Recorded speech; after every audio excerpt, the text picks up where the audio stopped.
नमस्कार साथियों।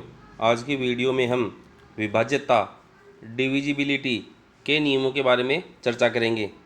सामान्यतः दोस्तों क्या होता है कि 2, 3, 4 जिसमें 2 को शामिल कर लिया जाता है, 5, 7, 9 और अधिकतम 11 है। ये जो संख्या है इनसे विभाज्यता के नियम अपने को ध्यान रहना ज़रूरी होता है। तो वन बाय वन हम देखेंगे कि किस प्रकार से इन संख्याओं का कौन कौन सी संख्याओं में भाग जाता है, हम देखकर उनकी किस प्रकार से पहचान कर सकते हैं। देखिए, सबसे पहले है 2 से विभाज्यता का नियम। यदि किसी संख्या का अंतिम अंक 0 या सम संख्या हो तो वह 2 से विभाज्य होगा। तो देखिए, हमें इकाई का अंक देखना है किसी भी संख्या में। यदि वह 0 है तो उस संख्या में 2 का पूरा पूरा भाग चला जाएगा, यानी कि कोई शेषफल नहीं रहेगा। इसी प्रकार वह संख्या सम संख्या होनी चाहिए। सम संख्या से अपना तात्पर्य हो गया कि उस संख्या में इकाई का अंक 2, 4, 6, 8 इत्यादि होने चाहिए। यदि उनमें इकाई का अंक 2, 4, 6, 8 है तो उन संख्याओं में 2 का पूरा पूरा भाग जाएगा, यानी कि कोई शेषफल शेष नहीं रहेगा। उदाहरण के लिए यहाँ पर दिया गया है आपको, जैसे 12 है तो इसमें देखिए इकाई का जो अंक है वह 2 है, 2 एक सम संख्या है। 86 इसमें 6 आ गया। 130 में 0 है, ये 5,68,926 है, इसमें इकाई का अंक 6 है। फिर ये दे रखा है, इसमें इकाई का अंक 0 है। ये सब 2 से विभाज्य है, यानी इन सब में 2 का पूरा पूरा भाग जाता है। पूरा पूरा भाग जाने का मतलब हो गया कि कोई भी शेष फल अपने पास शेष नहीं रहता है।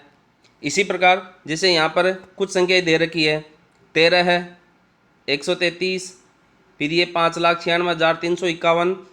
तो इनमें हम देखते हैं कि न तो इनके इकाई स्थान पर 0 है, न 2, 4, 6, 8 आदि है। इसका मतलब इन संख्याओं में 2 का पूरा पूरा भाग नहीं जाएगा, ये संख्या 2 से विभाज्य नहीं होगी। अब इसी प्रकार अपन देखते हैं 3 से विभाज्यता का नियम। देखिए, यदि किसी संख्या का आंकिक योगफल, देखिए ये एक महत्वपूर्ण वर्ड है, आंकिक योगफल। आंकिक योगफल का मतलब हो गया है अंकों का योग, यानी कि जो भी संख्या अपने पास है उस संख्या के जो अंक है उनका अपन योग करेंगे।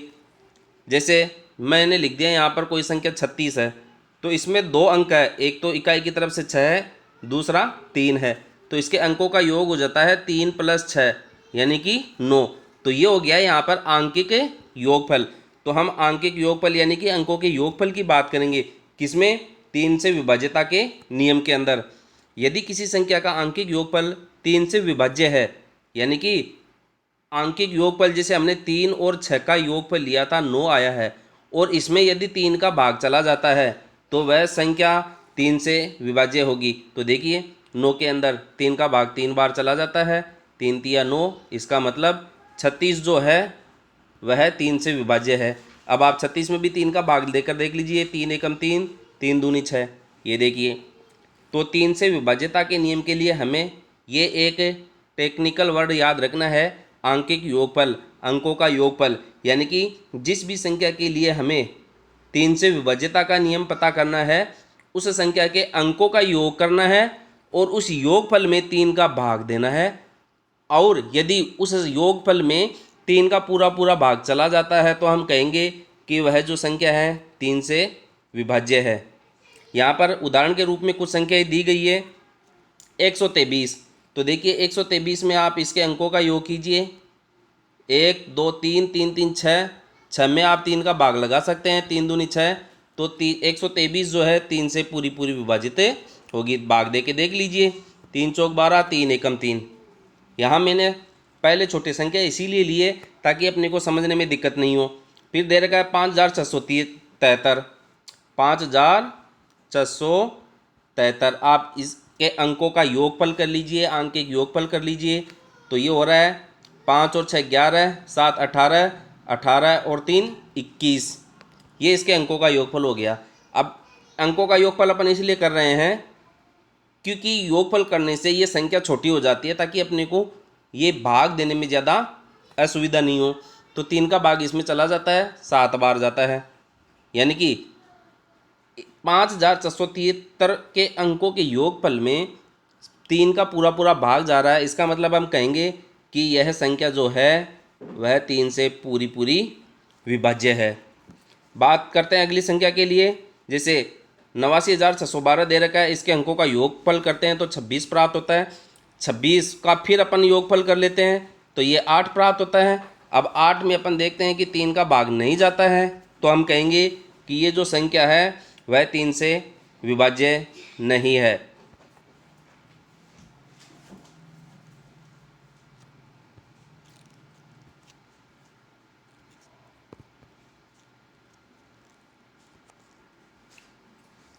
अब बात करते हैं अपन 4 से विभाज्यता के नियम की। तो देखिए, इसके लिए अपने को क्या बात ध्यान रखनी है। यदि किसी संख्या के अंतिम दोनों अंक, देखिए अंतिम दोनों अंकों की बात कर रहा है, कोई भी संख्या है उसके अंतिम 2 अंक यदि 4 से विभाज्य है, या फिर किसी संख्या के अंत में 2 या 2 से अधिक शून्य हो, यानी कि 2 या 2 से अधिक शून्य, जैसे 100 हो जाता है,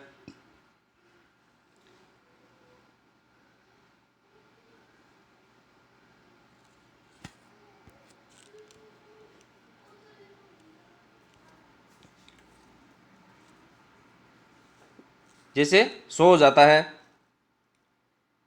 तो वह संख्या 4 से विभाज्य होगी।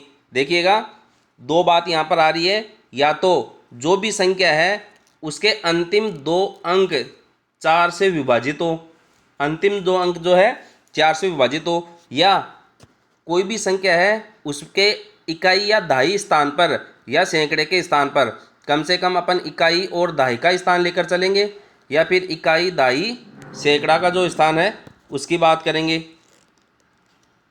तो यदि इकाई या दहाई स्थान पर 2 शून्य या फिर अगर 3 शून्य है, तो आप केवल शून्य देखकर कह सकते हैं कि वह संख्या 4 से विभाजित होगी।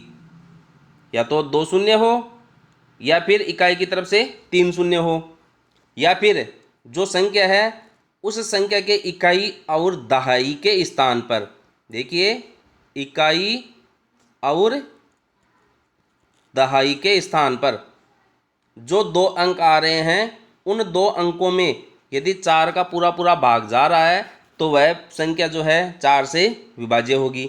देखिए उदाहरण देखते हैं अपन। जैसे ये संख्या दे रखी है यहाँ पर 5,26,428, तो इसमें सबसे पहले अपन शून्य की स्थिति देखें तो शून्य तो अपने को यहाँ पर नज़र नहीं आ रहा है। अब बात करते हैं इसके इकाई और दहाई के स्थान के अंकों की, जो कि इसके अंदर 2 और 8 है, यानी 28 है। अब आप 28 में 4 का डिवाइड कीजिए। यदि 28 में 4 का डिवाइड करते हैं तो 7 बार भाग जाता है, यानी कि यदि इसके 2 अंकों में 4 का विभाजन हो रहा है पूरा पूरा, तो इस पूरी संख्या में भी 4 का विभाजन होगा। बात करते हैं 5,300 में, तो देखिए यहाँ पर 2 शून्य हैं। अगर आप भाग देकर देखना चाहते हैं तो देकर देख लीजिए। 4 का भाग देंगे, 1 बार जाएगा, फिर 1 शेषफल रहेगा 13, 4 3 12, 1 शेषफल 10, 10 में फिर 4 का देंगे तो 2 बार जाएगा, 8 आ गया, फिर 2 4 पंचे 20, यानी कि हमें शेषफल कुछ भी नहीं मिल रहा है। अब बात करते हैं, देखो 3 शून्य हैं, तो यह भी क्या है, कम से कम अपने को देखो 2 शून्य चाहिए थी, तो ये 2 शून्य वाला भी 4 से पूरा पूरा विभाजित हो रहा है। इसी तरीके से ये 3 शून्य वाला है, इसमें आप 4 का डिवाइड करके देखिए, ये संख्या के अंदर 1,34,000 में इसमें आपको कोई शेषफल प्राप्त नहीं होगा 4 का भाग लगाने पर। यानी कि ये यदि 3 शून्य अगर इकाई दहाई सैकड़ा के स्थान पर किसी भी संख्या में है, तो वह संख्या 4 से पूरी पूरी विभाजित होती है।